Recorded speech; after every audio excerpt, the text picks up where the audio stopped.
Bismillahirrahmanirrahim. Assalamu alaikum wa rahmatullahi wa barakatuh. I am Ali Sakaluran Ayub. I am a Secretary General of the National Ulama Conference of the Philippines. I will be sharing with you the topic on the concept of religious authority between state and religion from the Islamic perspective.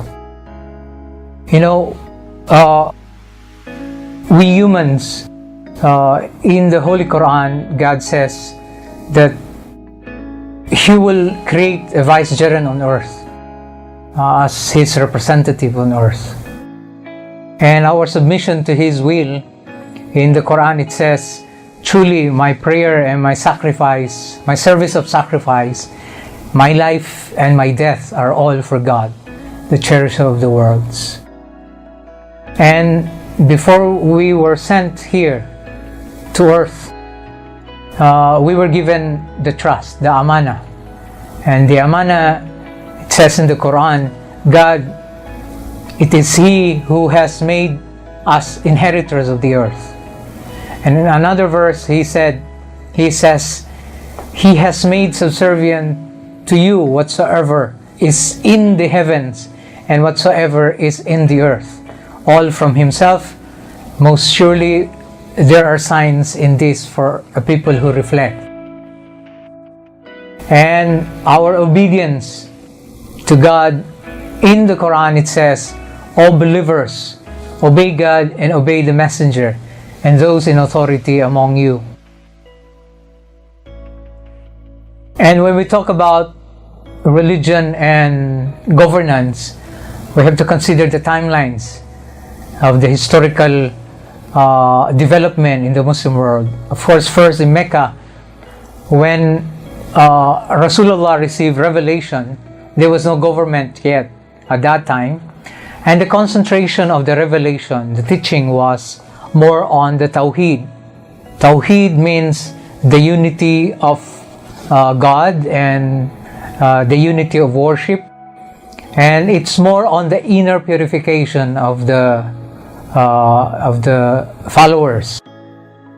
So after the revelation in Mecca, it took almost 13 years, and the main central theme of the revelations are mostly on Tawheed. And when they were persecuted in Mecca, they decided to go to Medina, and that's where the Hijrah started.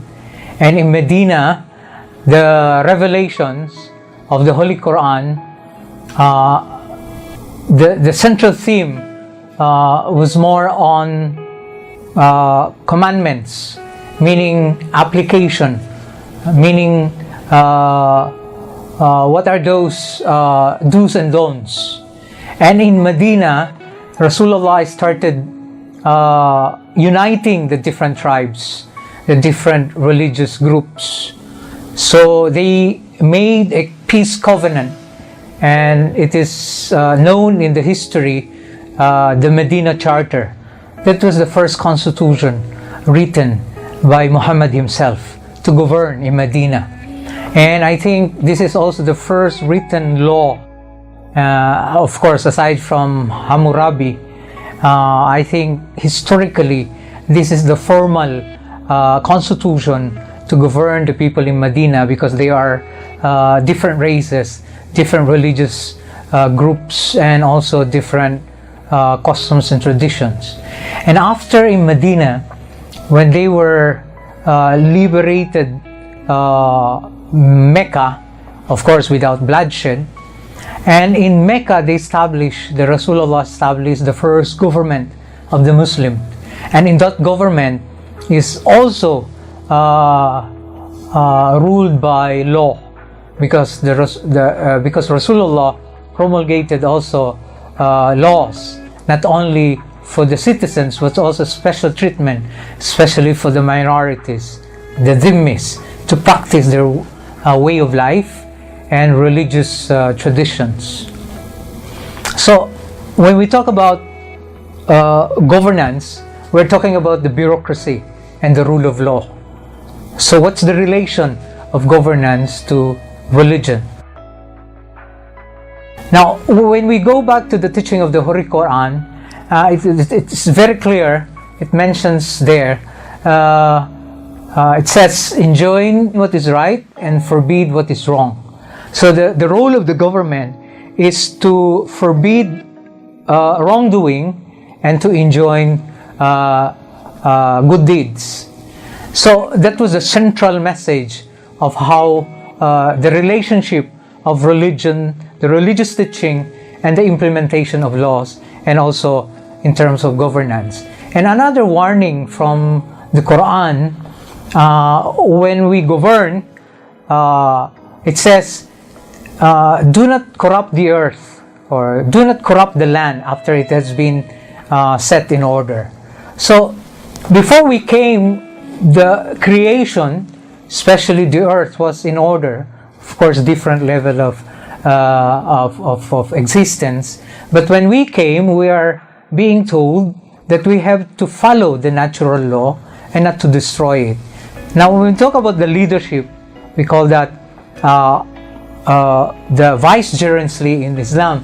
And after the Prophet, the first caliph who was voted by bay'ah, consent of the people, and his first inaugural statement, Hadrat Abu Bakr radiallahu anhu, he said, cooperate with me when I am right, but correct me when I commit error. Obey me so long as I follow the commandments of God and His Prophet, but turn away from me when I deviate. A very clear statement from the first caliph. So in a nutshell, if we talk about governance, the relation with religion from the time of the Holy Prophet, the leadership of the Amirul Mu'mineen, it's considered in the Quran the term Khalifa, meaning representative of God on earth. So when we say that's vicegerency, we have to have integrity, dedication to serve. So first is the concept of Khalifa. Khalifa being the representative of God on earth. And the second one is you have the amana, the trust given to you. And this trust, our life, our resources, our power, and our duties and responsibilities if we are public servant. And of course, in exercising our, of course, rights and our duties and responsibilities, we have to be just. And the concept of adil, the justice, the justness, equity, equality, in terms of how do we deal with the citizens.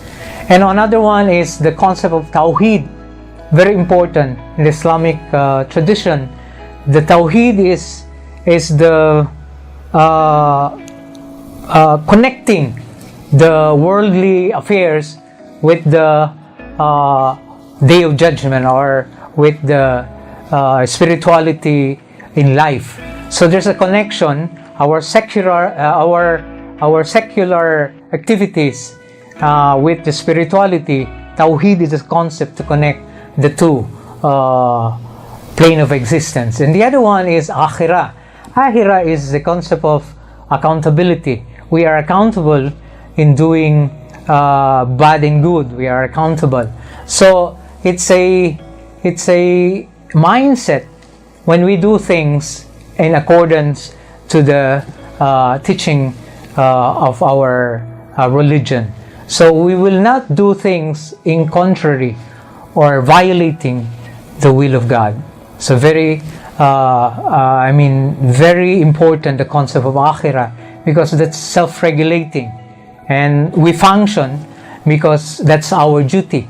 And also we are accountable because we will be judged, not only here on earth, but also in the hereafter. And we have to be transparent in our transaction. And also we have to be participatory, because in the Quran we are enjoined to do shura, consultation with the people we govern. And also we have to have integrity, and not only integrity but also the competency. And when we talk about state and religion, we're talking about it's like a computer. You have the hardware and you have the software. When we talk about the hardware, it's the form of the government. Of course, different models. We have in the world now, we have, in the past, we have monarchy, but of course, during the time of the prophet, it was not monarchy, but later generation, monarchical form of government was introduced, and now we have presidential and parliamentary and federal. So these are form of government. So these are, we talk about structure and system and the bureaucracy. This is the hardware when we talk about the state. And then the software of the state, those are ethos and basic principles and values. These are ethical and moral foundation. So those are we consider the software governing the institution. The concept also of checks and balances. This is also very important. When we talk about the hardware, the structure of the government, in the present time we have the three branches of government. You have the judiciary, you have the executive, and you have the legislative. These are equal powers. In the past, during the time of the prophet, because the society was not very complex and very small, there was different institutions, but in terms of division of powers, there was a very thin line. But this is very important when we talk about the state. And the software of that one, you have the different branches. There are laws and politics, of course. And within that laws, the foundation, what we call the moral ascendancy, it should be guided by morality and ethics. We have to be mindful that in the past, there were many experiences in the past, even in Europe during the Dark Ages and even during the time of the Crusade. Religion was abused and misused to justify wrongdoings.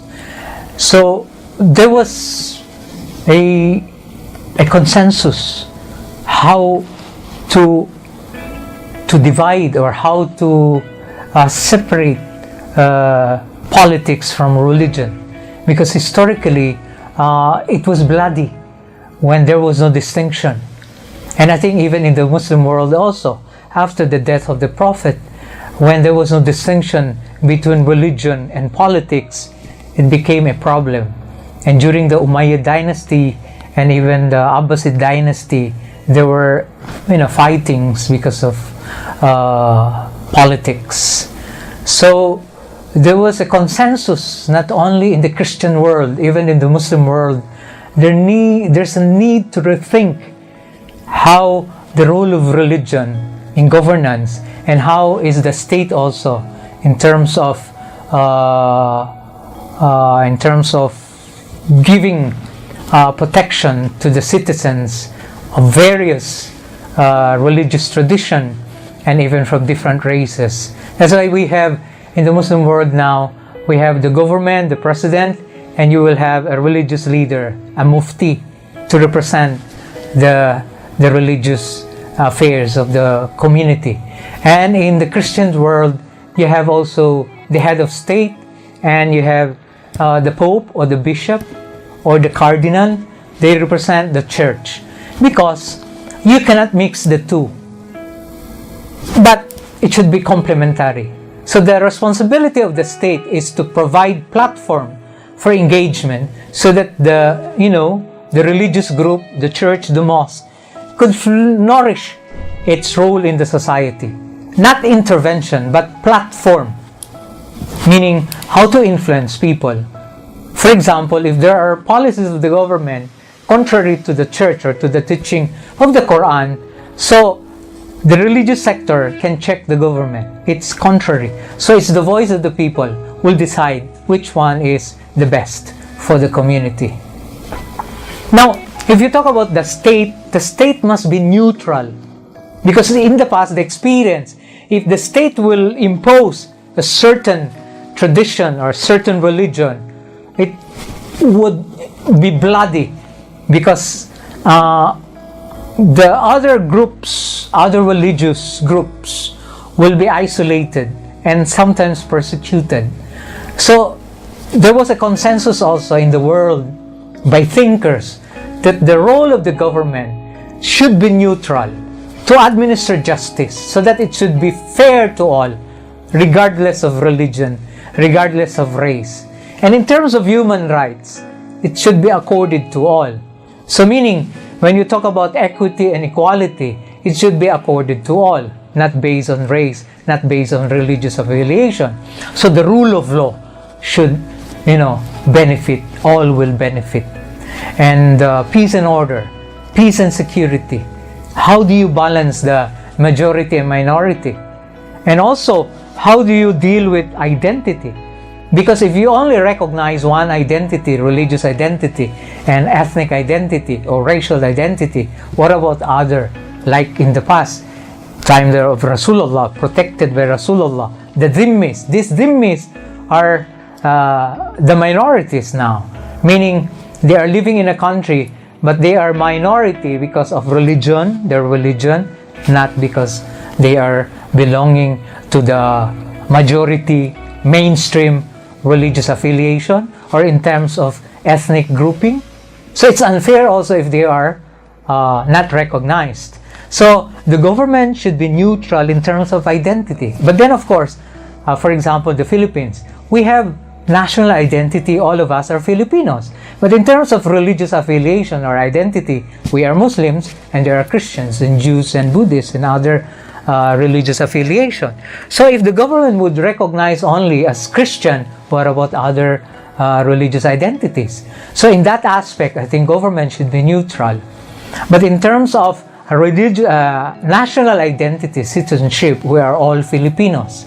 So that one is also part of the government.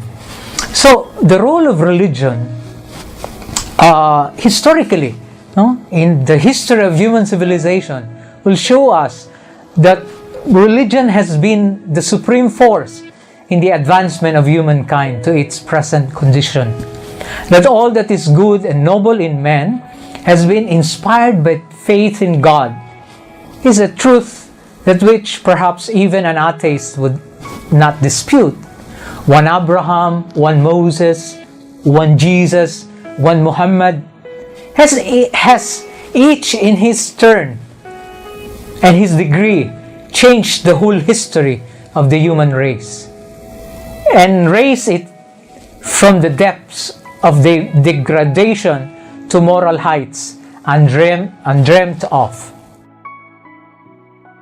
It is through the teachings of this or that great prophet that man has been able to conquer his lower nature and to set before himself or herself the noblest ideals of selflessness and the service of humanity.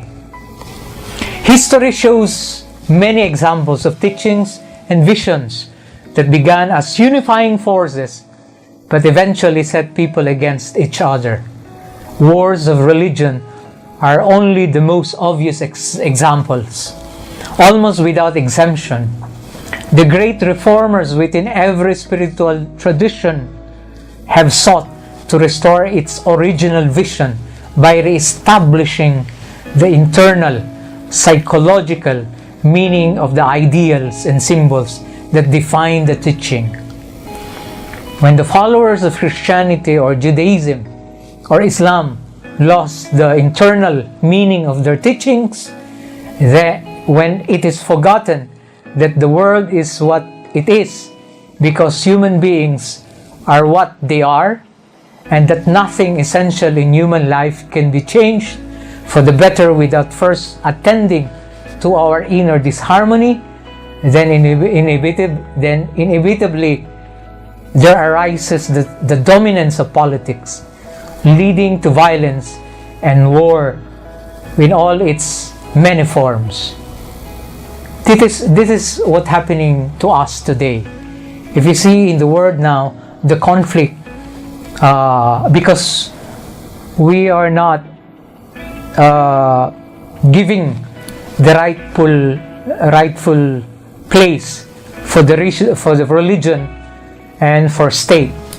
So confusion will lead to conflict, especially when the orientation of course, secularism, the Machiavellian doctrine, that politics is something like the end justifies the means. So whatever you want to do, as long as your intention is good, according to that principle, that's accepted. But for religion, for us, it's not. The means should be consistent with your good intention.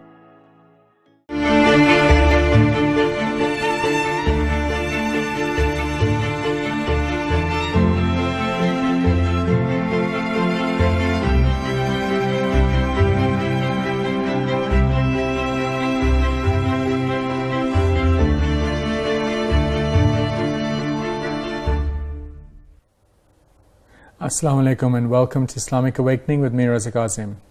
In contemporary context, the term human rights has become a loaded term as it can be instrumentalized to further Western agendas. However, Islam has provided its own framework of rights for people, but what makes them particularly Islamic or unique?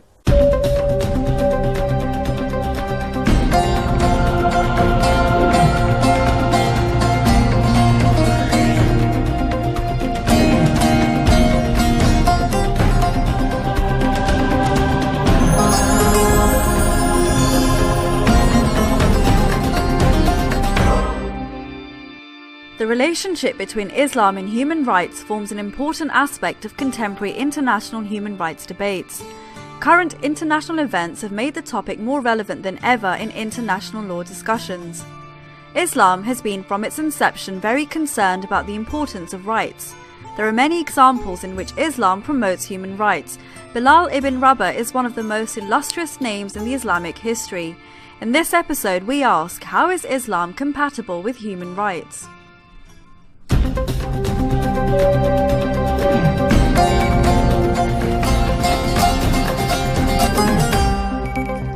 To address these and other issues, we have our esteemed guest, Professor Tariq Ramadan. Welcome to the program. Assalamu alaikum. Wa alaikum assalam. I wanted to start off by asking, how does the Quran talk about human rights?